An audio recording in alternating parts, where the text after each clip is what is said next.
Pregnancy is a natural process, so if it's not happening or if it's not sticking, something is missing. After having a family member go through infertility and experiencing a miscarriage myself, I realized how little support and education women have around infertility. I want to change that. I'm Dr. Jane Levesque. I'm a naturopathic doctor and a natural fertility expert. Tune in every Tuesday at 9 a.m. for insightful case studies, expert interviews, and practical tips on how you can optimize fertility naturally. If you've been struggling with infertility, pregnancy loss, women's health issues, or you just want to be proactive and prepare yourself for the next big chapter in your life, this show is for you. Today, I'm sitting down with one of my practitioners, Dr. Nicole Smith, and we're changing gears and talking about the spiritual aspect of fertility. Sometimes we focus so hard on all the physical things that we need to do, the supplements we need to take, the diet, the lifestyle, but we forget that our fertility journey is our healing journey. And that healing journey can include physical aspects, of course, but also mental, emotional, and spiritual. I hope you guys enjoyed this podcast episode and it helps you get closer to your family goals. Hi, Nicole. Good to have you back. Hi. It was so good to see you in person. It was awesome to see you and Tina in person and to just get to connect other than through a screen. There's something completely different about being able to be face to face. Yeah, absolutely. So really excited to connect and see kind of what's coming up for you in terms of practice and what you feel, what you'd like to share with the listeners in order to support them through their fertility journey and, offer different perspectives. So tell us what's been on your mind lately. Yeah, I would say one thing that's really been showing up for me a lot and has also come up with a couple different clients is finding that balance between your faith and your fertility journey. So Yes. a lot of times, we have this strong faith and this belief, but then at what point are we able to start tapping into other resources and other systems without crossing the boundaries of what we believe? So I think this is a really important topic to dive into and to just talk about, because I do think it's a question that many women who come from different faith backgrounds or different religions might be struggling with in terms of, do I or do I don't when it comes to different aspects of fertility or different, what's the word I'm looking for? Like different modalities, I guess would be it, like whether they go medical or they go natural medicine or a different direction. Yep. Yeah, for sure. I think there's so many different options out there now, and it's harder than ever to decide what's right and what's wrong. Even things like doing egg freezing, can be something that you're not comfortable with because of, well, I thought I would meet my partner. And if I didn't meet my partner yet, then that must mean it's not the right time. And so it's just helping people really unpack their own stuff and their beliefs, and then making sure that we don't have any regrets at the end of this journey. I think I saw actually she's an influencer, and I'll keep her name private, but she posted something about animals and how she's really connected to animals. And that's the only thing that hasn't left. And there's a lot of trauma around people leaving her and rejection. And like her biggest regret is not having kids. And I think she's in like early 40s. It's always hard to tell with, functional practitioners just because we do so many different things. But, I thought, hey, you could still freeze your eggs. Like that was my immediate thought, and obviously I have no idea about her story or what her beliefs are. But it's a lot to unpack, and we want to make sure that you don't have any regrets at the end of the journey and it feels aligned, because nothing feels worse than doing something that you're like, I don't think I should be doing it. And usually we actually see the treatment, whether it's IVF or any other kind of ART or any modality for that matter, like PRP, go wrong because you were out of alignment. Yeah, absolutely. And I think that goes across like all religions too, right? Whether you're a Christian or you're Hindu or you're Jewish, where we are, like for instance, I'm a Christian and I'll identify that way, but I'll meet couples in a very mutual space. Like my beliefs aren't going to hinder what my recommendations are. And it's the same thing. Like if the couple across from me is Hindu, then I want them to be doing what's in alignment with their beliefs and their systems. And also making sure, like you said, they aren't crossing that boundary of regret.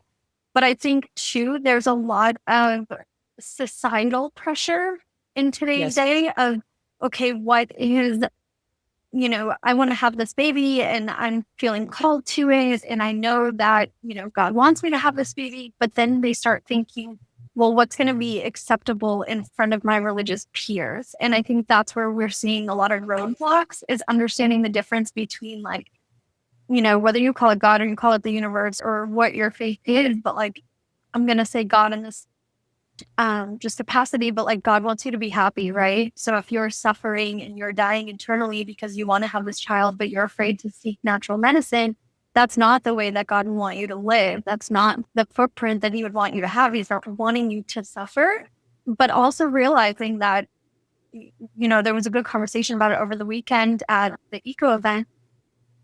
But today's day, like, our food system is not the way it was years ago. Like, our food It's is not still the way God stagnant. made it. It is Yeah. not the way God made. You are eating far from it. Absolutely. And that's happening with our bodies, right? Like, our women were Yes. designed to be childbearing. And unfortunately, because of the changes in our food and the changes in our environment, we've strayed so far from that initial design of our body that now we're in this epidemic of infertility.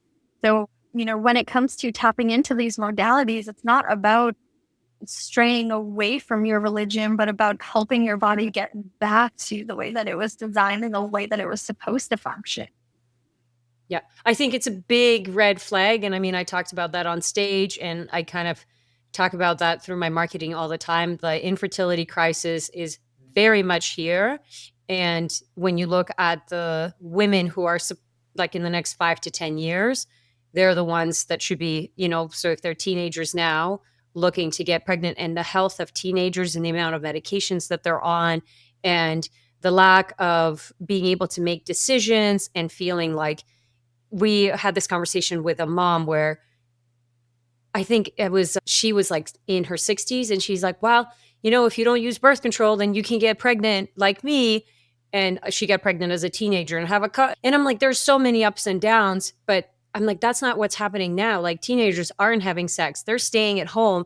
And I'm meeting way more people who choose not to have sex, period, because it's too much vulnerability to even connect with a person in such a way. And so it's like, there's so many things that are changing that, it's just, we're in a very different environment, and it's hard to say, like, even being on a medication alters, like, for example, birth control for women will alter the way that your brain develops, which alters the way that you think and feel.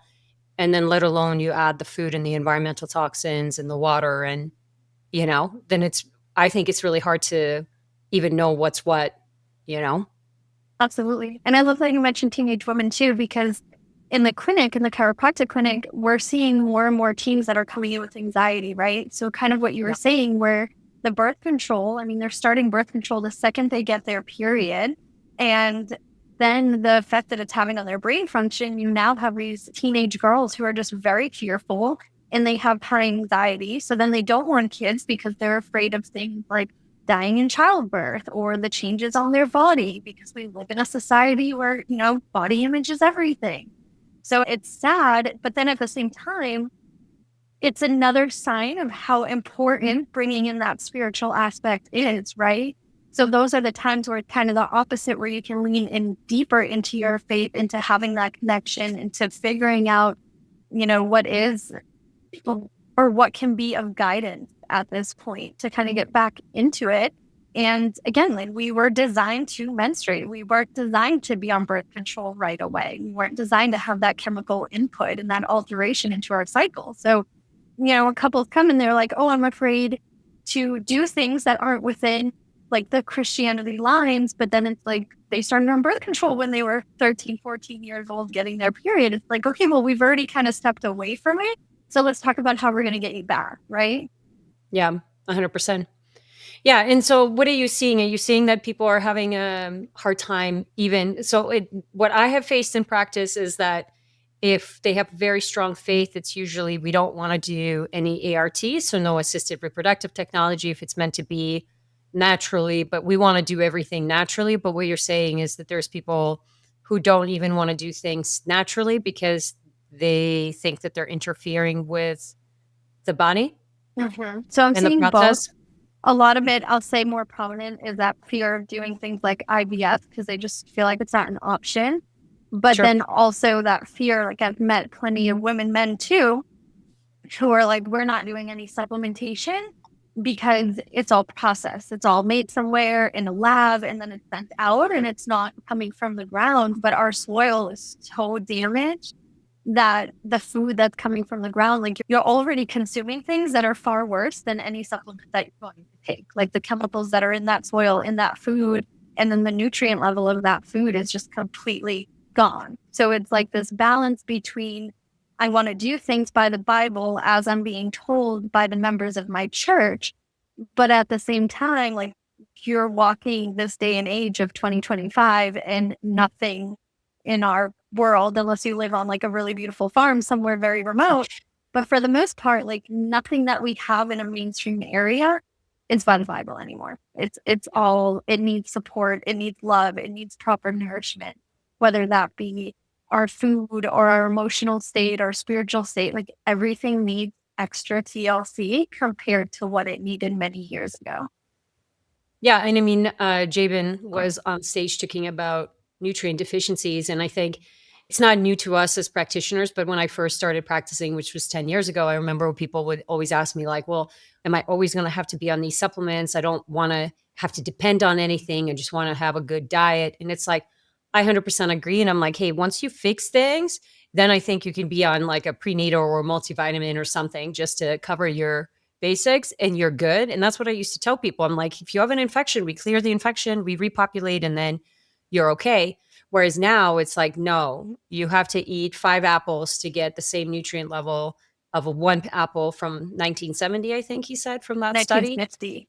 1950. Yeah. And so I've heard the same with oranges. You have to eat 8 oranges to get the same. And it's like, you're not going to get 8 oranges because what that's going to do to your blood sugar, let alone, is it grown organic versus not? And there's the level of nutrients is very different in an organic, anything that's organically grown, but then is like anything really 100% organic, because let's face it, if they're spraying, like there's wind patterns, and we're all connected and we're all on the same planet. So what's happening in China is absolutely still impacting us or whatever across the world. It's just, we don't see the effect as immediate. So it's maybe we've created the vitamins and the supplements because there's people who had that message from God or whoever you want to say like, hey, we need nutrients so we can keep the human population going. I don't know. Yeah. No, I like that too, though, because I think what you were saying with people asking, because I've had that question of, am I going to have to be on these supplements for the rest of my life? And I think there needs to be an understanding or just explaining a little deeper. Some of them, yes, and some of them, no, right? There's going to be certain ones that come into the picture that are there for a certain purpose, like clearing something out. And then there's other ones where it's like, okay, if we're looking at your body and we're looking at the pathways that are happening and your body is just not able to break down and utilize something, this supplement is going to support it. Or for instance, I mean, if you don't have a liver and a gallbladder, then yes, there are certain support supplements that you should probably be on for the rest of your life because you don't have that essential organ function. And that's the other thing too. It's like, we are so quick to not want to do certain things that are going to impact what our faith and our beliefs are. But then we're so quick to say yes when somebody says surgery. And it's like, well, cutting out the organs isn't the solution. Well, usually it's too late and you don't really have an option because you're in so much pain. Yeah, absolutely. But I definitely think that there's a need to kind of open up to that realization that like praying isn't always enough. It's a beautiful thing. And I do think miracles can happen. I know we were talking earlier, like there's miracles everywhere. It's just a matter of like what you determine as a miracle or what you see as a miracle. But also that need for like, okay, I've been praying. It's not happening.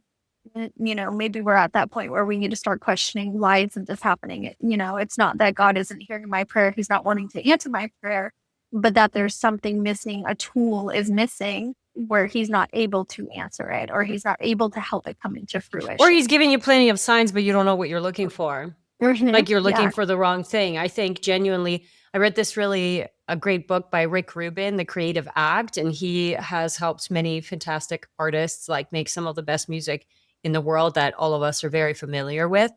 And he talks about being an antenna and being tuned in and just listening to, like, he's like, there's always messages, but are you tuned in? And a lot of the times we're not, because we're so distracted. And whether it's because we're so tuned in into our phone, or we're doing the next thing and the next thing and the next thing. And, in reality, most people are getting some kind of message about, if you're listening. So I'll use my spring water example. I just, like, literally woke up and was something told me to drink spring water.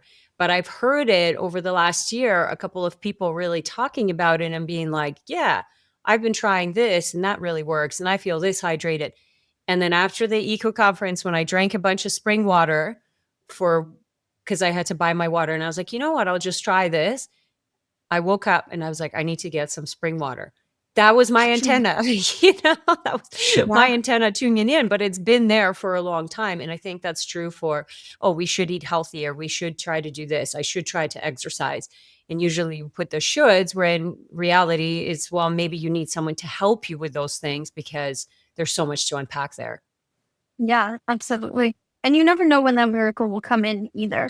Sometimes it is, Totally. like you were saying, just that Being antenna, an it just antenna. takes taking that action step, right? So you start putting momentum, it's going to keep going. So once you've created that momentum and then things start to happen, I sometimes call it, like you were talking about the antennas, I'll sometimes call it in a religious aspect, like God whispers. Like you'll hear little whispers of what you should need to do, what you should do. And my testimony to it is a long story, but the short version is like a chapter in my life where my accounts got hacked and all the money was drained out of all my bank accounts. And so I was working to replenish. And there was this guy who would panhandle for money outside of the clinic I was working at. And one day I offered to buy him lunch. And then that same day I was like, I'll buy you lunch every Tuesday that I'm working if you want to meet me here. I have no idea why I had offered. It just kind of came out of my mouth. I didn't have money. I'm like, how I can't pay for my own lunch. How am I going to pay for his lunch? I went home that day, and sitting on my counter was a piece of mail of a medical bill that I overpaid like 5 years prior. And it was just like a big paycheck that was there just out of nowhere. So for me, it was like, okay, I've had the struggle with the finances and I put the money forward, and then, or not the money, but the momentum forward. And that whisper that I had to help this gentleman and to work with him. And then all of a sudden the fruition came, right? So that fruit of that came afterwards. So kind of bringing that back into the space of fertility, that sometimes that you just need to make a move and you need to take an action and you're too stagnant. And so that miracle that you're praying for and that thing that you're looking for, it's not going to show up until you start taking that action and start moving forward and start trusting that the process and what's going to come of it, and just putting your faith in that and letting go of your control. Yeah. Well, and let's talk about the spiritual journey to having a baby for those who are already putting a lot of action towards. And sometimes I think maybe forget or underestimate how much more of a spiritual journey it is. Like talking to your baby, feeling your soul. I don't know if you want to share about your son and how you felt him for how long and that, because I think it's Yeah. powerful. A lot of times I see women who are moving in that direction, but they're almost only doing everything on the physical aspect, and maybe clearing some mental and emotional energies, but kind of forgetting the spiritual journey to meet the soul, and what actually the connection before you even get to meet the soul, which sometimes is hard because you're like, well, once the baby's here, then I'll make the connection. Yeah, absolutely. Um, he's a fun one to think back on, because sometimes you don't realize it too until you look back Yep. and you're like, oh wow, you were there way beforehand. I remember countless days of just having this anxiety that I would never get to have a kid. And that was what I wanted more than anything, was just to be a mom. And I remember when my sister had my niece and nephew, I was so happy for her, but there was also a part of me that was really broken and really sad, because I was like, oh, I'm just going to be the cool aunt. I'm, just the fun aunt. I'm never going to get to have that experience. And, my poor sister, because for silly things, like she'd get upset with the kids for misbehaving. And then I would get mad at her because I'm like, you don't know how blessed you are. But kids are tough. Just going to put that in there. No judgment for having to correct children. They're tough. But it was that beginning of that calling and that beginning of what I believe was feeling his spirit and feeling the pull towards motherhood. And it was happening years prior. And then it was slowly just establishing cream over time. So I know, and there's probably going to be some Christian listeners who are going to be like, I can't believe you went to a medium. But I did go to a medium and a fortune teller. And I went for different reasons. But during that call or during that meeting, she was telling me that there was this little boy energy just bouncing all around me. And this was in April of 2021. And she's like, he's a jokester and he's putting himself in the middle of you as a peacemaker. You're a peacemaker. And all I could think was like, oh, okay, maybe it was something from past events, prior events with my family. I wasn't thinking forward. Then come December 2021, I met, my partner, Mark, and I started dating. April of 22, I was pregnant and then I had Charlie. So then it was looking back, I'm like, oh my goodness, that little boy energy that was jumping all around me and a jokester was 100% Charlie. And then the peacemaker, he is my peacemaker. My stressful days, I pick him up from school and everything's just, it's gone, but it is that like going back and realizing like there was so much, but there was so much in my life I had to do before I could ever meet him. And it was a lot of physical change I had to go through and a lot of emotional changing and even just preparation. I mean, there were things. And what's funny about my story with Charlie is all that money that was taken from my bank account. The week that I found out I was pregnant, I got all that money back from the bank. They had said no. I fought it for 6 months. They told me I could not have that money back. And then all of a sudden, it was all back in my bank account. And then the next day, I found out I was pregnant. So it's like, it's there. You just have to, and like be in tune. Yeah, like there's a lot of women, a lot of couples that are doing the work, knowing that there's that spiritual aspect of it as well. Yeah, and I talked a lot on the stage about this, like the spiritual energetic role of the ovary. So I talked about premature ovarian insufficiency or even, diminished ovarian reserve, whatever you want to call it, when the ovaries aren't working. And even with PCOS, right? When the ovaries, and reproductive, PCOS, endometriosis, the ovaries are going to be impacted and the female reproductive system is impacted altogether. What does that feel like? Because that accumulation is over time. And it's what I love doing is seeing the transformation of a woman that comes to us that is she's suppressed, she's overwhelmed, she's anxious, she doesn't know who she is. It's hard for her to make decisions. She is just doing all the things that she's told to going into like, I feel so much more confident. I feel life coming back into me. I feel more connected to my partner, to the work that I'm doing, or I'm leaving the work that I'm doing because I'm realizing it's not. And I think there is always the physical aspect of we give the body the energy and we give the certain organs the energy. So whether it's the ovary that essentially connects us to the source, right? Like if we look at, we as women are creators, then we literally get to do God's work. Like it's crazy. I think about that all the time. And it's just like, ladies, we need to treat our bodies with like the most respect possible because we do God's work. Like men cannot have babies. We need them to support us. And Joe Rogan had a fantastic stand up where it's like women standing up and I want to be able to do X, Y, and Z. And it's like, you make babies. Like, what more do you want? And don't get me wrong. Like I'm a career driven and I want to create all this, but like, don't forget that role and the body parts that we have that allow us to do that. And how can we take care of them on the physical level? And that's the food, the water, even the clothing or the menstrual products that we choose and the things that we choose to put on our skin to then, and the nutrients that you're taking in to then energetically, how am I expressing myself in the world?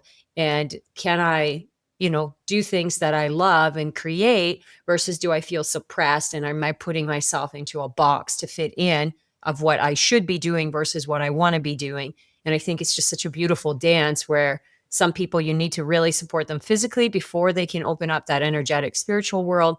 And then other people you need to connect with them on the spiritual world before we can start to support them physically. And usually, it's just a dance that fits in. So I love, bringing that in. Yeah. Yeah. There was one thing you said on stage that I really loved. And it was, I mean, there were a lot of things you said on stage that I loved, but one was about, we're seeing more and more women who feel like they don't want to have children. And I think some that might be fear based, but other ones, like you mentioned, could be a direct reflection of the health of their ovaries, right? So if that ovarian function, and it also goes with what you're saying about how you hold yourself, right? So if you're out everywhere and you're suppressed and you're closed off and you're kind of bundled in, then you don't really have that open reception to want to have these things happen and to want to care for another person. Because if you're feeling like you're not safe and you're not cared for, then you're not really able to open into being able to care for somebody else or for a little baby. So trying to realize, and you word it perfectly all the time, but seeing ahead of seeing, okay, who do I have to become to be able to be a mom and to have that baby or be a dad for us to be parents? Who do we need to become? And then looking at all the different aspects, but also looking at your faith. Like if you are really in tune with your faith and your religion, where do you need to be in that journey when you bring a child into the world? Like if you want your child to grow up in this realm of your religion, are you doing enough of that now so that when they come in, it's something that they're born into and they understand and they get to live there? Or are you just trying to piece it together while you piece together your health and piece together everything else? And it's just not wholesome enough yet, because that's going to create its own roadblock. For sure.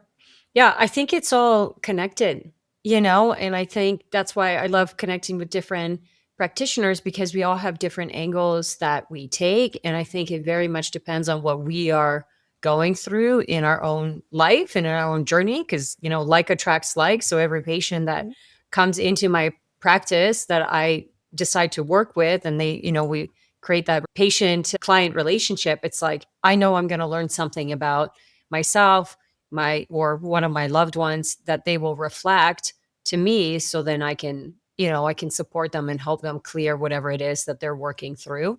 To just say that it's only physical, and not to mention, so like birth control, for example, and the brain development. So when a woman goes on birth control, that literally changes the way that the brain develops, like the amygdala. And so then how you experience the world changes and how you think changes. And that's, the conversation that I had with my mentor before I left, where it's like, how do we know if it's the chicken or the egg? So if a woman comes off birth control, like she might not get that signal to want to have a baby because she essentially interrupted that connection in the first place and it didn't really happen. And then it's like, well, why did that happen?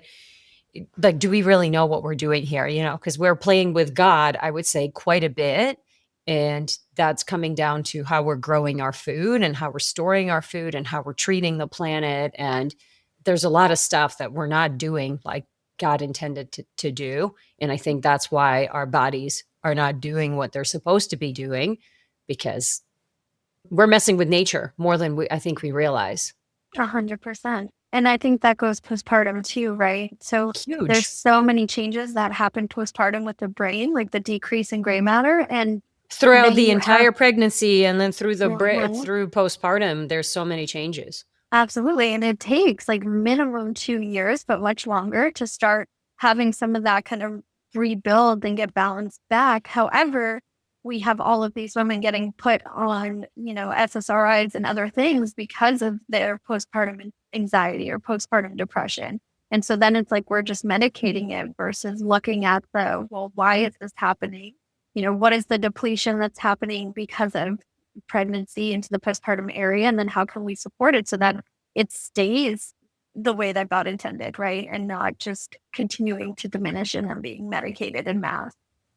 Yep. So let's finish on a positive note. What do we Yes. do to restore this relationship, to help us move closer to connecting to ourselves, to connecting to God, and to, hopefully meeting our baby? Yeah. There's a couple things. For me, I like to draw out my pots of gold. So I have a spiritual pot of gold, I have a financial pot of gold, a physical health pot of gold, and I will write. I actually have mine taped up on the wall behind my computer here. I like to look at Oh, it every morning. But I will go through and write, okay, here I am now. Where do I want to be a year from now? And what do I want to have in these pots of gold? And then next to it, I'll put down about 3 different things that I need to do to take action and take accountability. And, one of those is my faith. So, for instance, we just recently moved to Virginia. I haven't found a church yet. My son and I, we listen to music in the morning, we pray together, we dance together. But one of my action steps to get closer is I'd like to find a church in my community. So I need to start going out and actively checking out churches on the weekend. And then same thing like with my family. I've been so in tune with our move and all the moving pieces. So I have on there set unplugged time to be fully present.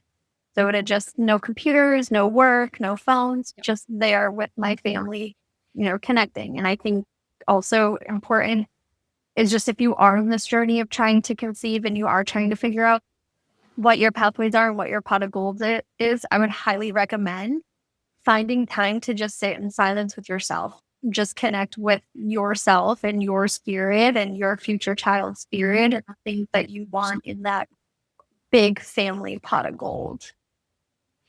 Yeah, I love that. I think slowing down and not rushing into decisions. And even when people are interviewing to work with us, I think it's part of our process is to make sure that it's a good fit. And then it shocks me how many couples are forced to make decisions very quickly with very little information and understanding of the long-term consequence. And I always say, go slow to go fast. So if it feels like IVF is the right next step, I'm working with, a couple and they have a very strong faith, but it's like they also want to have babies and they feel aligned with going and trying and doing IVF and doing some family planning as well because she's older. And so collecting some eggs to potentially making sure that they have a chance to get pregnant later on. It's like finding the right clinic took them like 6 months, let alone then signing up, then figuring out the timing of that. It's like all those steps need to be aligned because you're inviting somebody to work with your soul, with your physical body, but also with your soul. And so sitting down and actually knowing who you are. And if you feel like you can't do that, you can't sit down and you're too anxious, then that tells me a lot about your physical state. And that tells me that, hey, there's a lot of nutrients that are missing. And there's probably some minerals and protein deficiencies, amino acids, and, vitamins that essentially help us feel sturdier in ourselves, let alone the infections. When you have parasites, you don't feel like yourself because you have these pathogens that are taking over your entire system. So if you can't sit still, then number one, you need to get help so you can, because then once you can be present, you can actually learn to tune in and to listen. And then you have that antenna, that doesn't feel right, that does. And whether it's choosing an IVF clinic or choosing a practitioner to work with, or figuring out if this is the right supplement for me or not, or test for me, you can actually start to listen to that input instead of second guess everything, Yeah. Think if I was to put a 1-word label on this session and this conversation, it would just be alignment. Just really, like you said, just slow down and find that alignment for who you are and where you want to go, and making sure that everything comes into that versus just jumping into what you're being told. Yeah. And, it's funny because I always try to dissect why there's couples who get pregnant and others don't, even though we follow the same protocol. And I don't want to say the same protocol, but you're following the same steps and you're addressing the methylation and the infections and the heavy metals and all of that stuff. And for some couples, it doesn't work, while for others, it does.